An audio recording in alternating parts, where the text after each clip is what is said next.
तर पालघर लोकसभा निवडणुकीचा सेना भाजपचा तिढा जवळपास सुटल्याचं निश्चित मानलं जात आहे। पालघर लोकसभा निवडणुकीसाठी भाजपचे विद्यमान खासदार राजेंद्र गावित हे शिवसेनेच्या धनुष्यबाण या चिन्हावर निवडणूक लढवणार असल्याची खात्रीलायक माहिती मिळाली आहे।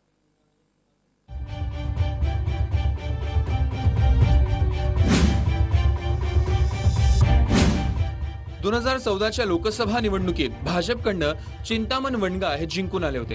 2018 मध्ये वनगा यांच्या निधनानंतर खासदारकीच्या पोटनिवडणुकीत भाजप आणि शिवसेना आमने सामने उभी राहिली। यात भाजपचे उमेदवार राजेंद्र गावित यांनी खासदार चिंतामण वनगा यांचे शिवसेनेतून उभे राहिलेले पुत्र श्रीनिवास वनगा यांचा पराभव केला आणि पोटनिवडणूक जिंकली। दुसरीकडे या निवडणुकीत राजेंद्र गावित यांनी काँग्रेसची साथ सोडून ऐनवेळी भाजपात प्रवेश केल्यानं काँग्रेसला पालघरमध्ये मोठा फटका बसला।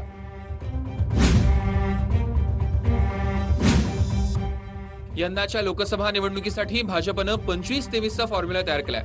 पालघर लोकसभा मतदारसंघाअंतर्गत 6 विधानसभा येतात।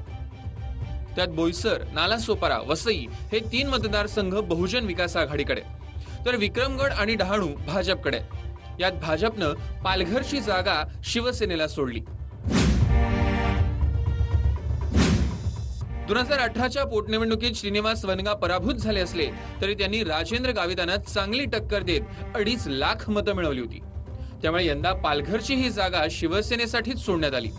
मात्र शिवसेनेकडनं पालघरमध्ये पुन्हा भाजपचे खासदार राजेंद्र गावितांना उमेदवारी मिळण्याची शक्यता असल्यानं वनगा दुसऱ्यांदा डावलले जाण्याची शक्यता निर्माण झाली आहे। दरम्यान मुख्यमंत्री देवेंद्र फडणवीस यांनी 2018च्या पोटनिवडणुकीत एक भाकीत केलं होतं। श्रीनिवास वनगा जर पराभूत झाले तर शिवसेनेकडनं त्यांना चांगली वागणूक मिळणार नाही। आता मुख्यमंत्र्यांचं हे भाकीत खरं ठरेल का हे पाहणंही महत्त्वाचं ठरणार आहे। वनगांना तिकीट काही निवडून आणण्याकरता दिलेलं नाही, त्यांच्याबद्दल फार सहानुभूती आहे म्हणून दिलं नाही। मी तुम्हाला लिहून देतो, 31 तारखेला ज्यावेळेस निकाल लागेल आणि त्या ठिकाणी श्रीनिवासचा पराभव होईल, त्यानंतर या ठिकाणी शिवसेनेचं दार देखील त्याला बंद होईल।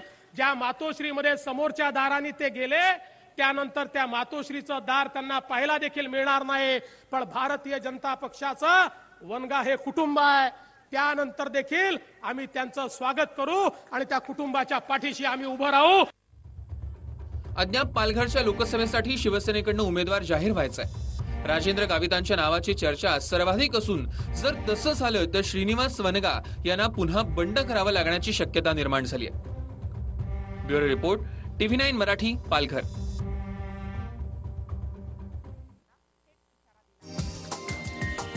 हा व्हिडिओ तुम्हाला आवडला असेल तर असे आणखी व्हिडिओ पाहण्यासाठी TV9चं YouTube चॅनल सबस्क्राइब करा, बेल बटन दाबा। ताज्या घडामोडींसाठी लॉग ऑन करा tv9marathi.com।